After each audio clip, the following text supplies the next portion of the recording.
एक बहुत बढ़िया टॉपिक पढ़ने जा रहा है जो बहुत फ्यूचरिस्टिक है। जैसे भारत में बिटकॉइन आया, तो वैसे ही भविष्य में भारत में जो ऊर्जा का हम इस्तेमाल करेंगे वो है हाइड्रोजन।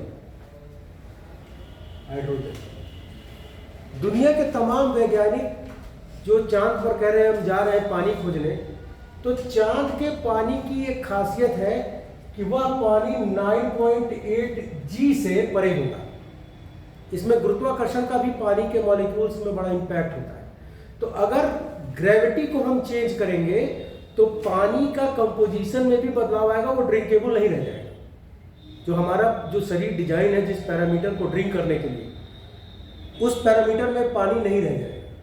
तो यहाँ पर हम चांद पे पानी नहीं खोज रहे, चांद पे खोज रहे हीलियम-3। ठीक है, हीलियम-3 भविष्य का ईंधन है जो कि परमाणु है। इसकी क्षमता बहुत ताकतवर है, क्योंकि हम जान रहे हैं कि धीरे धीरे सारे रिसोर्सेज खत्म होते जा रहे हैं।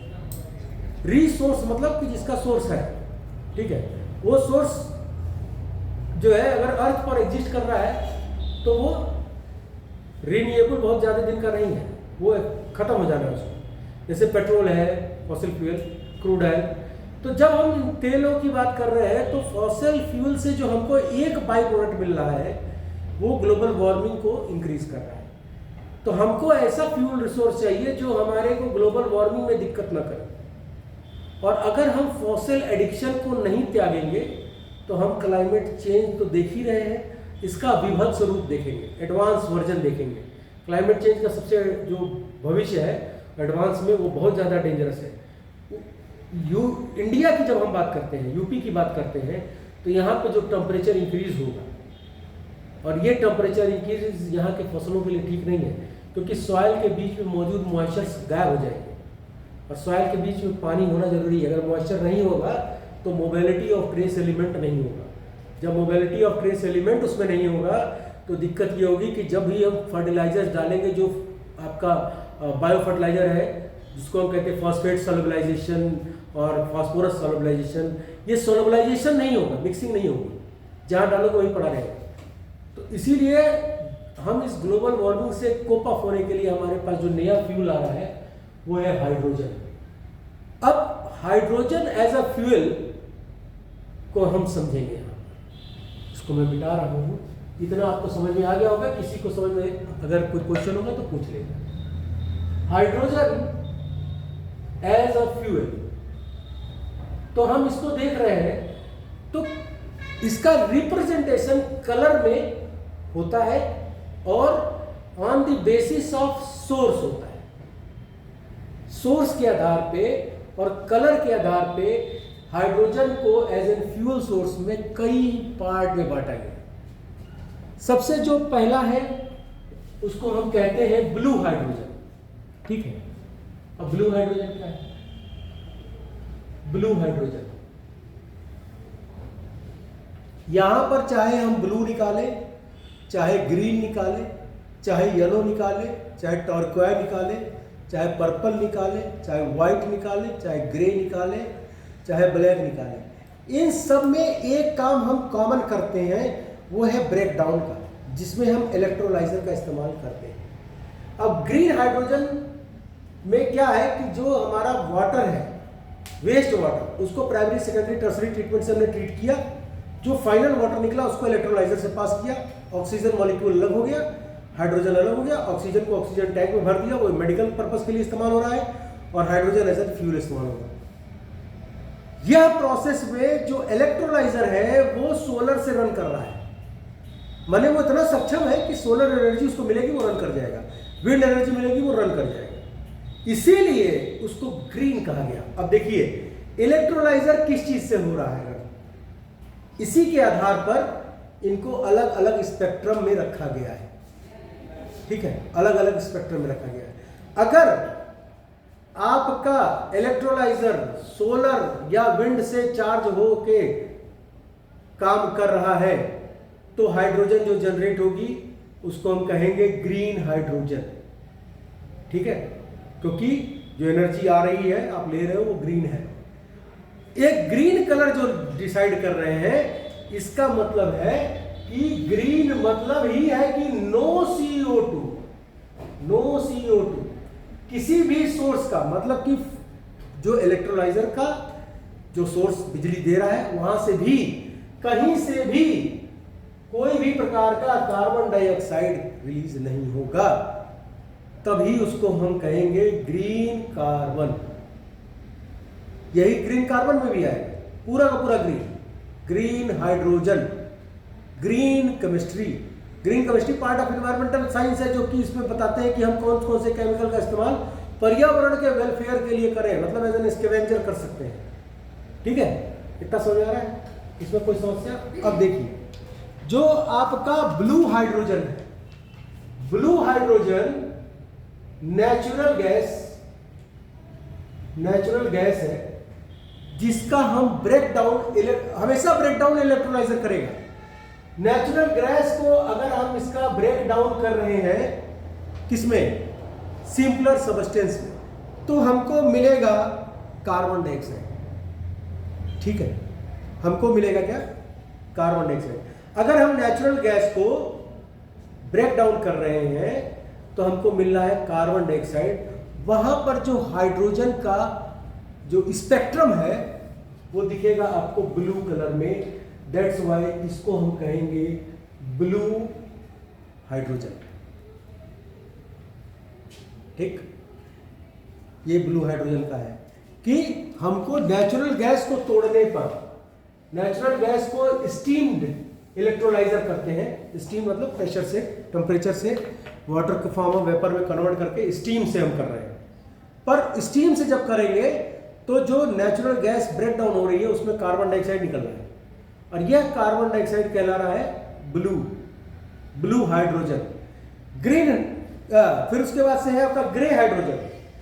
ग्रे हाइड्रोजन में हम जो है इसी नेचुरल गैस को, ग्रे हाइड्रोजन, पहले हमने पढ़ा ब्लू हाइड्रोजन, फिर हम पढ़ रहे हैं ग्रे हाइड्रोजन। ग्रे हाइड्रोजन में क्या है? यही नेचुरल गैस है, इसको स्टीम कर रहे हैं इलेक्ट्रोलाइजर से, परंतु ग्रे हाइड्रोजन में हमें कार्बन डाइऑक्साइड देखने को नहीं मिलेगा। पर आपका इलेक्ट्रोलाइजर जो है वो किसी न किसी नेचुरल यूनिट से चलेगा, जैसे इलेक्ट्रिसिटी उसको चाहिए तो आपके इस इलेक्ट्रिसिटी से भी चल जाएगा। ठीक उसी तरह जैसे हमने ओला स्कूटर खरीद लिया, एक इसमें वीडियो मैंने डाला है, एक ओला स्कूटर हमने खरीदा, अब उसको हम अगर इस बिजली से चार्ज कर रहे हैं तो ग्रीन में नहीं आएगा, अब ग्रीन एनर्जी का इस्तेमाल ही नहीं कर रहे, वो आएगा ग्रीन ट्रांसपोर्टेशन में। जब तक वो चल रहा है तब तक वो ग्रीन है।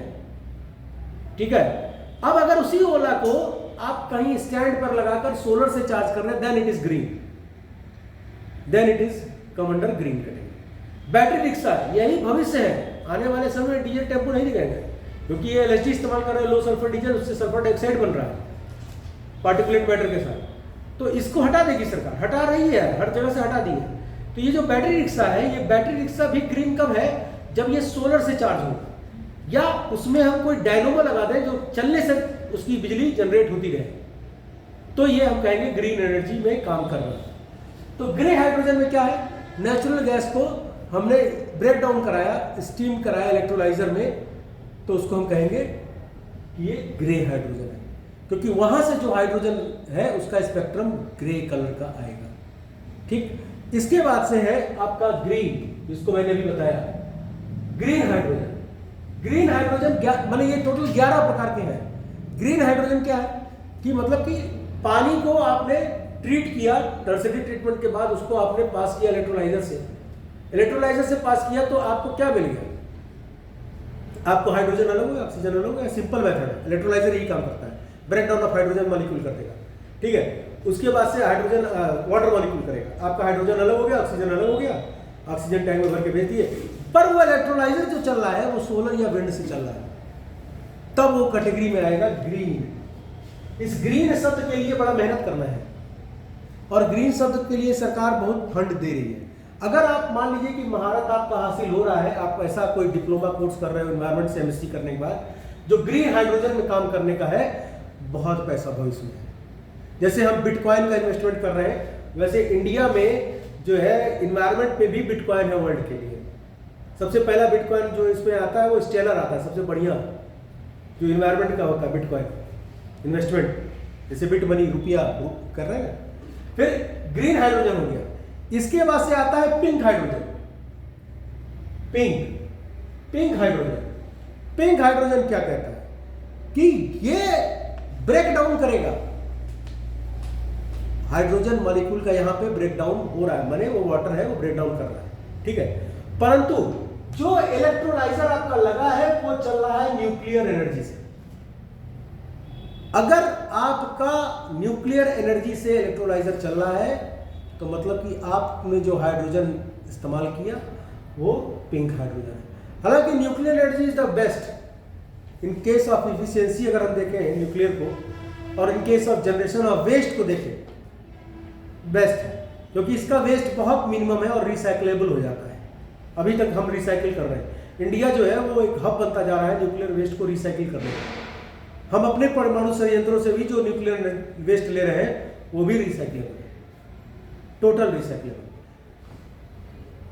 तो अगर आपका इलेक्ट्रोलाइजर, आप पानी को, नेचुरल गैस को, जिसको भी ब्रेक डाउन कर रहे हो, अगर आपका इलेक्ट्रोलाइजर को बिजली न्यूक्लियर से मिल रही है तो उसको कहेंगे हम पिंक हाइड्रोजन। फिर इसके बाद आता है आपका येलो हाइड्रोजन। येलो हाइड्रोजन क्या है, इसमें जो भी हाइड्रोजन जनरेट होगा वो सोलर एनर्जी इसमें इस्तेमाल होगी ब्रेक डाउन करने के लिए। इलेक्ट्रोलाइजर को सोलर एनर्जी से इलेक्ट्रोलाइजर चलेगा और वो ब्रेक डाउन करेगा, तो उससे जो हाइड्रोजन हमको मिलेगा वो कहलाएगा येलो हाइड्रोजन। अब देखिए सोलर एनर्जी क्या है, डायरेक्ट सप्लाई नहीं है, वो स्टोर्ड एंड सप्लाई है, स्टोर्ड एंड सप्लाई है।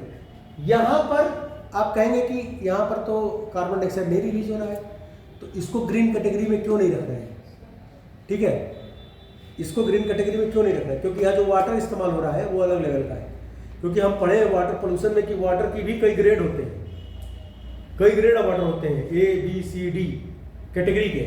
उसी कैटेगरी के वाटर हर जगह इस्तेमाल होते हैं जहाँ पे उसका इंडस्ट्री से निकल रहा है, कोई म्यूनिसिपल सीवेज। अब इंडस्ट्री से निकला हुआ वाटर, सीवेज से निकला हुआ वाटर, जो म्यूनिसिपल सीवेज है उससे निकला हुआ वाटर डिफरेंट है, डिफरेंट है, दोनों इफ्लुएंट डिफरेंट है। अब इंडस्ट्री में भी विभक्त है, टेंडरी इंडस्ट्री से निकला हुआ पानी अलग कैटेगरी है, ठीक है। फिर कोको कोला इंडस्ट्री से निकला हुआ पानी अलग कैटेगरी है। क्यों? क्योंकि उसमें जो पोल्यूटेंट है उनके कैटेगरीज अलग है। अभी यमुना में झाग देखने को मिल रहा है, एक दिन हमसे कोई पूछा था कि झाग यमुना वाला क्या है, वो लीटर। अब ये जब भी पानी का ट्रीटमेंट करने के लिए इंडस्ट्री में पानी को सप्लाई दिया जाता है तो लीटर की मात्रा ज्यादा हो जाने पर उसमें जो है फोमिंग होने लगती है। उसका एक सोल्यूशन है कि हम डीफोमर का इस्तेमाल करते हैं, डीफोमर से हम फोम को रिमूव कर सकते हैं। परंतु दिक्कत क्या है, speciation, formation of new chemical species. पानी में मौजूद केमिकल के बारे में हमको पूरी उतनी जानकारी नहीं ट्रीटमेंट स्टेज पर, और उसमें अगर हमने डीफोमर मिला, हो सकता कोई हम और टॉक्सिक केमिकल को जनरेट कर दिया है, फोम तो गायब हो जाएगा पर उससे टॉक्सिक सब्सटेंस और ज्यादा इंक्रीज हो जाएगा, माने पानी की टॉक्सिसिटी इंक्रीज कर जाएगी। तो और लेदर इंडस्ट्री में क्या है, लेदर इंडस्ट्री के पानी में क्रोमियम मिलेगा, पेंटाक्लोरोफिनॉल मिलेगा, ठीक है। तो ये केमिकल मिलेंगे, ये केमिकल आपको इसमें क्या नाम है कोको कोला इंडस्ट्री में देखने को नहीं मिलेगा, कोको कोला में नहीं दिखेगा। अब आप चलिए कॉटन इंडस्ट्री जो आपका कारपेट वारपेट बनता है, तो इसके इंडस्ट्री में अलग केमिकल निकलेंगे, इसमें डाइज ज्यादा निकलेंगे। तो केमिकल के ग्रेडिंग के हिसाब से भी वाटर का चेंज होता है। तो उसी हिसाब से यहाँ पर जो हम वाटर को इस्तेमाल करेंगे तो उससे जो हाइड्रोजन का बैंड बनेगा उसको हम येलो हाइड्रोजन कहेंगे, कि यहाँ पर हम पानी को इलेक्ट्रोलाइजर से ट्रीट कर रहे हैं पर वो सीवेज नहीं है, तो यहाँ से जो हमको स्पेक्ट्रम मिला वो येलो, उसको कैटेगरी दिया गया येलो, ठीक है। इसके बाद से येलो के बाद black, black hydrogen, it is from coal industry. Coal industry से जो भी हाइड्रोजन जनरेट होगा, कोयले से जो जनरेट होगा इलेक्ट्रोलाइसिस के दौरान, इलेक्ट्रोलाइजर लगाने पर, तो उसको हम कहेंगे ब्लैक हाइड्रोजन। यहां पर एक बात अपने आप उसमें बैठा लीजिए सिस्टम में कि इतने प्रोसेस में हम क्या कर रहे हैं, हम जो है सोर्स पर इलेक्ट्रोलाइजर के माध्यम से ब्रेक डाउन कर रहे हैं, और यह इलेक्ट्रोलाइजर जिस मोड से चल रहा है जैसे ये रिन्यूएबल एनर्जी से चले, थर्मल से चले, विंड से चले, कोयले से चले, उसी हिसाब से हम यहाँ पर जो हमको ब्रेक डाउन के बाद हाइड्रोजन मिल रहा है उसको हम कलर में लिख रहे हैं, उसी की हम कलर कोडिंग कर रहे हैं। तो हमने पढ़ा blue, grey, green, pink, yellow, black. अब आइए टॉर्क्यू। टॉर्क्यू में नेचुरल गैस को हम ब्रेक डाउन करते हैं। अब यहां पर देखो, नेचुरल गैस का ब्रेक डाउन हो रहा है, ठीक है। नेचुरल गैस का जो ब्रेक डाउन हो रहा है, यह ब्रेक डाउन में हमको एक सॉलिड कंपोजिशन भी मिल रहा है, सॉलिड कार्बन। एक तो वो ब्रेक डाउन कर रहा है, हाइड्रोजन को डिफरेंशिएट हो रहा है हमारा, हाइड्रोजन यहां से डिफरेंशिएट हम कर रहे हैं इलेक्ट्रोलाइजर से। यहां पर क्या डाल रहे हैं, नेचुरल गैस, ब्रेक डाउन होगा। अब यहां जो हमको हाइड्रोजन मिल रहा है, वो हाइड्रोजन के साथ हमको सॉलिड कार्बन भी मिल रहा है। अगर हमको हाइड्रोजन के साथ सॉलिड कार्बन मिल रहा है तो यह जो आपका हाइड्रोजन ये बनकर आएगा, ये इसको कहेंगे टॉर्क्यू हाइड्रोजन, ठीक है। ये पैरोलाइसिस के दौरान जनरेट भी होता है। अब पैरोलाइसिस क्या है, जैसे कोई भी सॉलिड वेस्ट को या बायोमेडिकल वेस्ट को या हजार्डस वेस्ट को हम हाई टेम्परेचर ट्रीटमेंट करें। अब हाई टेम्परेचर को समझिए, सब चीज को यहीं पे हम निपटाते चले। हाई टेम्परेचर की जब बात करते हैं तो 500 डिग्री सेंटीग्रेड प्लस। पैरोलिसिस वो चैम्बर है जहां पर, माने पैरोलिसिस वो प्रोसेस है जिसमें हम 500 डिग्री प्लस तापमान पर किसी भी सॉलिड वेस्ट को बर्न करते हैं, ठीक है। ये दो प्रकार का, एक थर्मल होता है, एक पैरोलिसिस होता है भाई प्लाज्मा टॉर्च, ठीक है। वो प्लाज्मा टॉर्च वाला जो होता है वो ज्यादा महंगा होता है। Plasma is the fourth state of matter, solid liquid gas और फोर्थ स्टेट ऑफ मैटर। जैसे आप वेल्डिंग कर रहे हो देखते हो ना, तो उसमें जो ब्लू लाइट है वो प्लाज्मा, वो हाई टेम्परेचर, ठीक है। अब वहां पर आप किसी चीज को पैरोलिसिस में बर्न करोगे तो आपको मिलेगा डाइऑक्सीन, ठीक है। अब डाइऑक्सीन को अगर हम इलेक्ट्रोलाइजर से पास कर रहे हैं, डाइऑक्सीन को अगर हम इलेक्ट्रोलाइजर से पास कर रहे हैं तो वहां पे जो हमको हाइड्रोजन मिलेगा वो उसको हम कहेंगे टॉर्क्यू हाइड्रोजन। उसका कलर टॉर्क्यू हो, कछुआ, ग्रीन कछुआ जैसा टॉर्क्यू, ठीक है। इसके बाद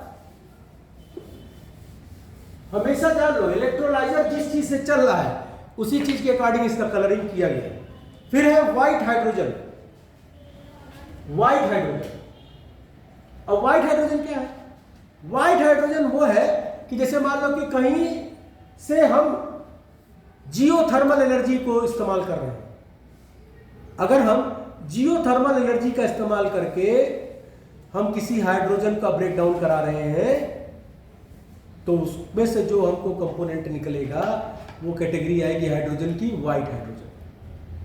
हम यहाँ पे जियोलॉजिकल टेक्निक का इस्तेमाल कर रहे हैं, ठीक है। हम कोई भी मॉलिक्यूलर ब्रेकडाउन इलेक्ट्रोलाइसिस के थ्रू कर रहे हैं जिसमें कि हम जियोथर्मल एनर्जी का इस्तेमाल कर रहे हैं, वो आएगा आपका व्हाइट हाइड्रोजन।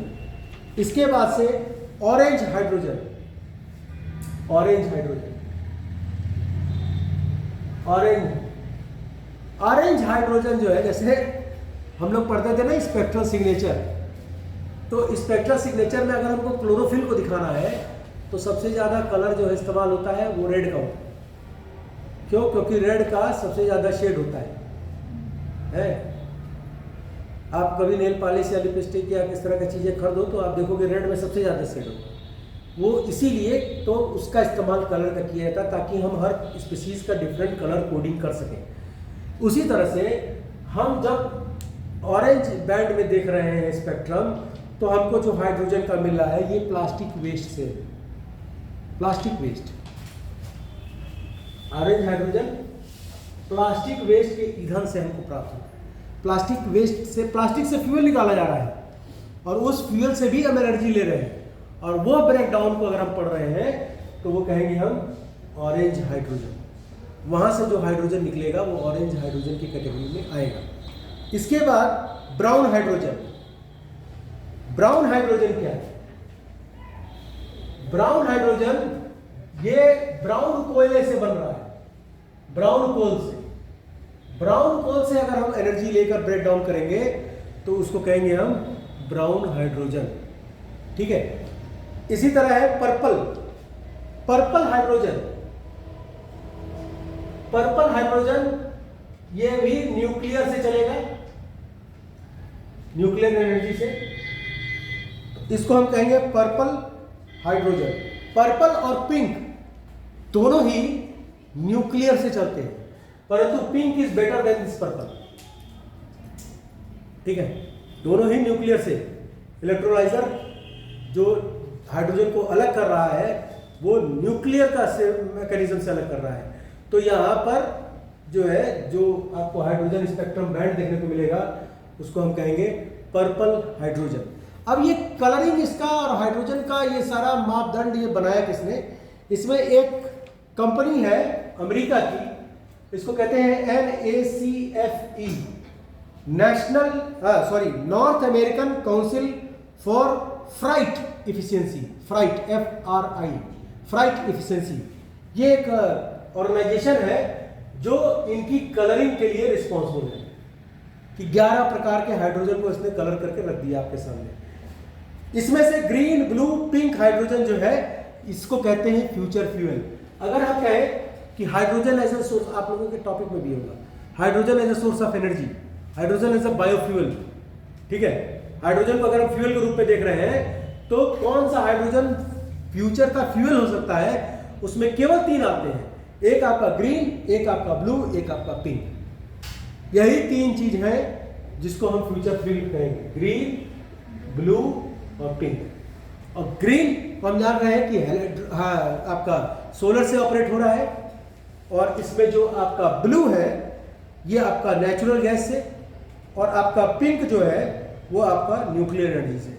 ठीक है, परंतु जो ब्लू हाइड्रोजन है still it is dangerous because it leave carbon dioxide, और ये कार्बन डाइऑक्साइड ही ग्रीन हाउस गैस है। और जितना हम ज्यादा ग्रीन हाउस गैस बढ़ाएंगे उतना ज्यादा हमारा ग्लोबल वार्मिंग बढ़ेगा, जितना ज्यादा ग्लोबल वार्मिंग बढ़ेगा उतना ज्यादा हम क्लाइमेट को डिटोरिएट करते चलेंगे। तो ये था पूरा कि आपका हाइड्रोजन 11 प्रकार के हमारे हाइड्रोजन हैं इन फॉर्म ऑफ कलर्स। अगर हम कलर को माध्यम से देखें, जिसका हम ब्रेकडाउन देख रहे हैं वाया इलेक्ट्रोलाइजर। तो जब इलेक्ट्रोलाइजर क्या कर रहा है? इलेक्ट्रोलाइजर बहुत सिंपल, इलेक्ट्रोलाइजर एक डिवाइस है, ठीक है, जिसमें जब हम इन करते हैं किसी भी लिक्विड सब्सटेंस को जिसमें हाइड्रोजन हो, तो वो बस हाइड्रोजन को अलग कर देता है, हाइड्रोजन को अलग कर देगा। और हाइड्रोजन को अलग करेगा तो हाइड्रोजन के साथ अगर हमको धरती में कोई चीज मिल रही है तो वो मिलेगी खाली वाटर, खाली मिलेगा वाटर। अगर आपको हाइड्रोजन ऐसे मिल जाएगा तो खतरनाक हो गया, हाइड्रोजन यूज्ड इन बॉम्ब। परंतु यहां पर क्या है कि हमको क्लाइमेट क्राइसिस को देखते हुए ऊर्जा को नई दिशा में निर्माण करना है। जितना ज्यादा हम फॉसिल एडिक्शन को छोड़ेंगे और इस तरह की चीजों पर डिपेंडेंसी दिखाएंगे उतना बढ़िया हमारा क्लाइमेटिक कंडीशन बनेगा। और क्लाइमेट कंडीशन उससे भी नहीं बनेगा, उससे भी नहीं बनेगा, आपको सस्टेनेबिलिटी मिलेगी। हमने ग्लोबल वार्मिंग कर दिया, global warming is a Domino's effect phenomena. अब तो वो हो ही गया। आप इस अर्थ को चाहते हो कोई हैंड ब्रेक लगाकर रोक लो, नहीं रोक पाओगे। आप ग्लोबल वार्मिंग को हैंड ब्रेक से नहीं रोक सकते, क्लाइमेट चेंज को हैंड ब्रेक लगा कर नहीं रोक सकते। हाँ, आप स्पीड ब्रेकर से उसको स्लो डाउन कर सकते हैं उस प्रोसेस में। जैसे आपके घर में कोई गुस्सा कराया, आपको मालूम है कि हमको पीटेगा। जैसे मान लीजिए कि पापा का ऑफिस में कोई टेंशन हो गया, वो आया घर पे और तुम्हारे पास कोई डिमांड पड़ी हुई है पहले, तो पापा क्रोधित है तो तुमने उनको क्रोध शांत करने के लिए क्या करना होगा? तुम पानी या चाय वह पिला दो। पर जैसे ही तुमने कोई फरमाइश की मारेंगे जरूर, तो क्या हुआ कि जो मार का समय है ना वो थोड़ा एक्सपैंड हो गया, थोड़ा कम हो गया। जैसे 10 मुक्का तुरंत खा, पापा आए तुरंत दिमाग खराब था, बोल दिए पढ़ पढ़ पढ़ पढ़, ठीक है, परंतु वहां पे एक तो चटकन मार के छोड़ देंगे। ठीक, ऐसा ही केस होता है। जैसे क्लाइमेट चेंज है, अर्थ आपकी गर्म हो रही है, तुरंत आप उसको ठंडा भी नहीं कर सकते। प्लांटेशन से और इस तरह की प्रैक्टिस से हम उस प्रोसेस को स्लो डाउन करेंगे। जब हम स्लो डाउन करेंगे तो ह्यूमैनिटी को समय मिलेगा सर्वाइव करने के लिए। हम अपने सर्वाइवल के एक्सटेंट को इंक्रीज कर रहे हैं ये सब करके। जो क्लाइमेट चेंज, ग्लोबल वार्मिंग, जितने भी फिनोमिना पे प्रोसेस पर लेक्चर हो रहे हैं पूरी दुनिया भर में, जितनी भी सरकारें इस पर फंडिंग कर रही हैं, वो इसलिए फंडिंग कर रही हैं कि हम अपने लाइफ के एक्सपेक्टेंसी रेट को और आगे बढ़ा लें। लाइफ इंसेंस ह्यूमैनिटी के, मनुष्य के, कि मनुष्य और ज़्यादा दिन तक जिंदा रह सके, उसके अंदर ये सहूलियतें हम दें, तो हम स्लो डाउन कर सकते हैं, हम उसको कंप्लीटली कम नहीं कर सकते। हम सोचे कि आज हम यहाँ से पेड़ काट दिए, वहाँ पेड़ लगा दिए, तो क्लाइमेट आपका वहाँ ठीक हो जाएगा, नहीं होगा ऐसा। ये आपका वो नहीं है इंजीनियरिंग कि आपने ये प्लग काटा वहाँ जोड़ दिया या यहाँ से यहाँ बाईपास कर दिया। इन्वायरमेंट बाईपास नहीं है, इन्वायरमेंट इंजीनियरिंग नहीं है। इन्वायरमेंट ये है कि जैसा नेचर है उसको वैसे ही आप रखिए और आप अपने डेवलपमेंट के नए रास्ते चुनिए, आप अपने डेवलपमेंट के नए रास्ते चुनिए, आप उसको डिस्टर्ब मत कीजिए। नहीं तो ऊपर वाला जो डिस्टर्ब हो रहा है सिस्टम सर्कुलेशन का, एटमॉस्फेरिक जो ओशन है, ये डिस्टर्ब हो जाएगा। और यही डिस्टर्बेंस का कारण है कि हम देखते हैं कि अरे अगल बगल में तो पानी बरस रहा है, हमारे यहाँ पानी नहीं बरस रहा। ये डिस्टर्बेंस का कारण है। हम क्लाइमेट को जिस तरह से देख रहे हैं उस तरह से वो नहीं है, बहुत डेंजरस चीज़ है और उससे हम छेड़खानी कर दिए हैं। तो उसको हम स्लो डाउन कर सकते हैं बस, चाहे हम ग्रीन कार्बन, ग्रीन इलेक्ट्रिसिटी, जिसका भी बात करें, हम इसको स्लो डाउन, ये नहीं कि हम बहुत इसको रैपिडली इनहांस कर देंगे या इससे कोई बहुत बड़ा चेंज आ जाएगा, बदलाव आ जाएगा, ऐसा कुछ नहीं है। स्लो डाउन होगा और इस स्लो डाउन होने से क्या होगा कि हमको थोड़ा सा समय मिलेगा। जितने भी पोल्यूटेंट सीएफसी अभी तक जितने भी उस पर गए, इनके हाफ लाइफ पढ़ो, बहुत ज्यादा है। जिस कंपोनेंट के हाफ लाइफ ज्यादा है उसको वायुमंडल में खत्म होने में भी समय लगेगा। हम वही समय मांग रहे हैं, मोहलत। जैसे कहते हैं कि किसी से कर्जा ले लिए तो हमको भैया कुछ दिन का और मोहलत दे दो, तो वही मोहलत हम ले रहे हैं नेचर से। नहीं तो साइंटिस्टों को मालूम है कि हम सी लेवल राइज के लिए रिस्पॉन्सिबल होंगे, समुद्र की सतह बढ़ना ये भी खतरा है। तो ये हमारे पास जो 11 प्रकार के हाइड्रोजन है, ये 11 प्रकार के हाइड्रोजन का कलर ये कंपनी देती है NACFE, और ये NACFE कंपनी जो है ये अमेरिका की है, नॉर्थ अमेरिका की, और ये हमको सहूलियत देती है। अभी इंडिया जो है फ्राइट कॉरिडोर बना रहा है। फ्राइट कॉरिडोर क्या है? मालगाड़ियों के लिए अलग ट्रैक। तो मालगाड़ियों का आने और जाने के लिए अगर अलग ट्रैक हम बना दिए तो सुल्तानपुर से दिल्ली या सुल्तानपुर से लखनऊ जो हमारे पास पिया जा रहा है उसमें क्या होगा? ट्रक लग रहे हैं, ट्रक से हम सल्फर रिलीज हो रहा है, ट्रांसपोर्टेशन ट्रक का हट जाएगा, इलेक्ट्रिक ट्रेन से आ जाएगा सामान, फिर छोटी छोटी गाड़ियों में आपके डोर टू डोर सप्लाई हो गया। तो रूट को क्लियर कर रहे हैं और यही सारी चीजें हमको बढ़ा रही है नेट जीरो की तरफ। भारत का टारगेट है कि 2047 तक हम नेट जीरो की तरफ बढ़ जाए। अगर हम नहीं बढ़ेंगे तो हम 1.5 डिग्री सेंटीग्रेड तापमान का जो हमारा टर्म एंड कंडीशन है उसको लांग चुके होंगे। 0.5 डिग्री सेंटीग्रेड नेक्स्ट ईयर गर्मी आपको ज्यादा देखने को मिलेगी। अभी से सुनो, 0.5 डिग्री सेंटीग्रेड गर्मी आपको नेक्स्ट ईयर ज्यादा देखने को मिलेगी। अब इसमें कोई क्वेश्चन हो तो आप हमसे नीचे डिस्कशन में पूछ लीजिएगा। डिस्क्रिप्शन बॉक्स जरूर देखिएगा क्योंकि इसमें मैंने इसका फुल फॉर्म रख दिया है और वो कलर वलर मैं बता दूंगा, उसमें लिख भी दूंगा। ठीक है, थैंक यू वेरी मच। और इसके सेटअप के लिए जो है मैं अपने MSc 3rd सेमेस्टर के बच्चों को बड़ा थैंक यू बोलता हूँ, बड़ा बढ़िया से इन्होंने व्यवस्था की है इसकी। Thank you very much.